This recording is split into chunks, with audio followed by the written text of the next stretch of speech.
नहीं, किससे लगाव होना? व्यक्ति से लगाव होना, शरीरों से लगाव होना, भगवान से। हाँ, भगवान से लगाव होना ये प्रेम की प्रथम भूमिका है। अपनापन होना, मेरे प्रभु, ये प्रथम भूमिका है। जब मैं प्रभु से प्यार करता हूं, इसका विस्मरण हो जाए, मैं का केवल प्रभु रहे, उसे प्रेम कहते हैं।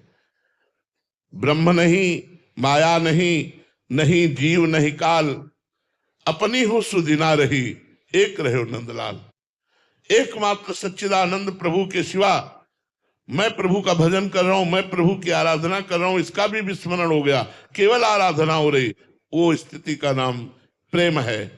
प्राण भय कान में, कान भय प्राण में, ही में न जान पड़े कान है कि प्राण है, इस स्थिति का नाम प्रेम है। और जब तक मैं प्रभु की आराधना कर रहा हूं, तब तक ये भक्ति की प्रथम भूमिका है। भक्ति की अंतिम भूमिका जो प्रेम है, वो तभी है जब मैं का विस्मरण हो गया। अपनी हो सुदिना रही, एक रहे नंदलाल। जैसे गोपीजन दही बेचने जाती हैं, विक्रेतु कामा अखिल गोप कन्या, मुरारी पादार पिचित्त वृत्ति, दध्यादिकम मोह वसाद ओचत गोविंद दामोदर माधवेती। वो बोलना चाहती दही ले ले दही, लेकिन निकलता कोई गोविंद ले ले, कोई माधव ले ले, कोई दामोदर ले ले, क्योंकि भगवान की रति को प्राप्त हो गई है, प्रेम को प्राप्त हो गई है। प्रेम में अपनी शुद्धि नहीं रहती, प्रेम में केवल प्रीतम रहता है। वाणी से लेकर समस्त इंद्रियां प्रीतम के ही आनंद में डूबी रहती है। श्रवणेन्द्रीय प्रीतम की बात, नेत्रेंद्रीय प्रीतम का रूप, रसेंद्रीय प्रीतम का प्रसाद, घ्राणेन्द्रीय प्रीतम का प्रसाद रूप पुष्प तुलसी इत्र, त्वगेंद्रीय प्रीतम और प्रीतम के जनों के स्पर्श का सुख, अन्य भौतिक सुखों का त्याग करके भागवतिक सुख में पांचों ज्ञानेंद्रियों का मन सहित पूर्ण रूप से लग जाना, यही भक्ति का स्वरूप है। ये धीरे धीरे बढ़ता जाता है। प्रतिक्षण वर्धमानम, जो प्रेम है वो प्रतिक्षण नवीन नवीन भगवान का अनुभव कराता है। ऐसा नहीं लगता कल जो कथा सुनी थी आज वही है, नवम नवम, क्योंकि प्रेम प्रतिक्षण वर्धमानम। प्रेम में कोई कामना नहीं रहती, कामना रहितम, सूक्ष्मतरम, अनुभव स्वरूपम, वो अनुभव में रहता है। बड़ा सूक्ष्म विषय प्रेम है, प्रतिक्षण बढ़ता रहता है। जब अपनी भी शुद्धि का विस्मरण होकर केवल भगवान रह जाए, उसे प्रेम कहते हैं। महामंडलेश्वर आत्मानंद गिरी जी महाराज जूना खाड़ा से, महाराज जी पूछ रहे हैं कि पूर्व का कर्म कब तक जीव भोगता है महाराज जी? प्रारब्ध और कर्म में भेद क्या है? संचित कर्मों से जो शुभ और अशुभ कर्म निकाल करके शरीर का निर्माण किया गया, उसे प्रारब्ध कहते हैं। अनेक जन्मों के किए हुए एकत्रित कर्म को संचित कर्म कहते हैं। जो इस जन्म में हमारे द्वारा कर्म बंध है, उन्हें क्रियमाण कहते हैं। जब तक ब्रह्म साक्षात्कार नहीं हो जाता, तब तक पूर्वकृत जो संचित कर्म है वो भस्म नहीं होते और क्रियमाण निष्फल नहीं होते, तो उसका पुनर्जन्म होता है। जब ब्रह्म बोध हो जाता है या भगवत साक्षात्कार हो जाता है, तो उसके समस्त संसार के बंधन कराने वाले कटे कर्म बंधन संसारी समस्त छिन्न भिन्न संचित कर्म हो जाते हैं। और जो क्रियमाण है वो अकर्ता भाव होने के कारण, कर्म फल की आसक्ति ना होने के कारण वो निष्प्रभावित हो जाते हैं और प्रारब्ध को भोग लेता है। खत्म, कर्म परंपरा ही खत्म हो जाती है, उसकी कर्म परंपरा ही खत्म हो जाती है। प्रारब्ध भोगना पड़ता है, बड़े बड़े सिद्धों को भोगना पड़ता है।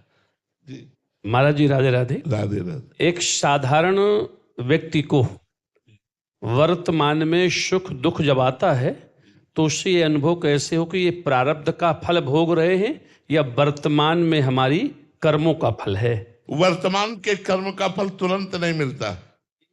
वर्तमान के फल का जो क्रियमाण है उसका फल तुरंत नहीं देखा जाता।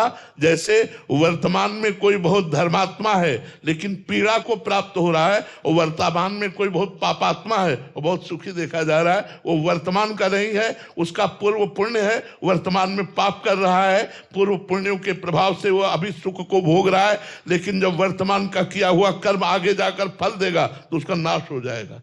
धर्मात्मा पुरुष वर्तमान में धर्म से चल रहा है लेकिन दुखी देखा जाता है, वर्तमान में उसका पाप कर्म का संयोग चल रहा है। जिस समय पाप कर्म नष्ट हुआ और वर्तमान का जो पुण्य है, धर्म है, और आगे जाकर के उसे महासुख प्रदान कर देगा, तो ये पूर्व प्रारब्ध का ही होता है, वर्तमान का नहीं होता। वर्तमान का केवल एक है कर्म जो तुरंत सारे पुण्यों को नष्ट करके दुख प्रदान करेगा, वह है संत अपराध। साधु अवज्ञा तुरंत भवानी कर कल्याण के। हमारे भक्ति भाव में 5 भाव हैं। पहला है शांत भाव, जिसको आप दर्शा रहे हैं कि वही सियाराम है, वही राधे श्याम है, वही ब्रह्म है। योगी जन जिसे परमात्मा कहते हैं, ज्ञानी उसे ब्रह्म कहते हैं, भक्त उसे भगवान कहते हैं, प्रेमी उसे लाड़िले कहते हैं। ये शांत भाव है, सब में एक परम तत्व को देख करके द्वंद्वातीत अवस्था को प्राप्त होना। इसमें प्रेम का प्रकाश नहीं होता है, इसमें ज्ञान का प्रकाश होता है, तत्व ज्ञान प्रधान रहता है। इसलिए भगवान की मधुर लीलाएं जब होती हैं तो उसको एक ज्ञान रहता है कि ये ब्रह्म परम तत्व है, तो वो डूब नहीं पाता है। फिर इसके आगे जब इसको क्रॉस करे गुरु कृपा से, तब दास्य भाव आता है। दास्य भाव में प्रियता बढ़ती है, ये मेरे स्वामी। दास्य भाव में अनन्यता भी बढ़ती है।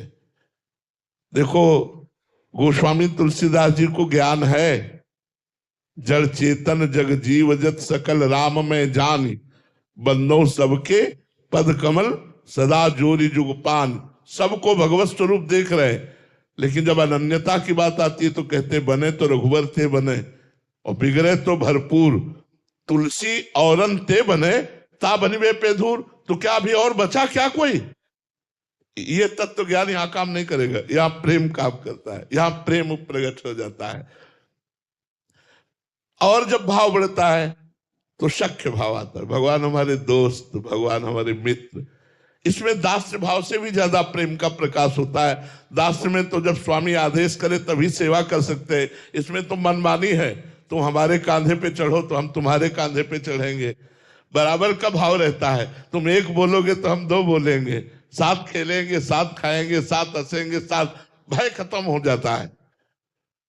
इससे भी बढ़कर के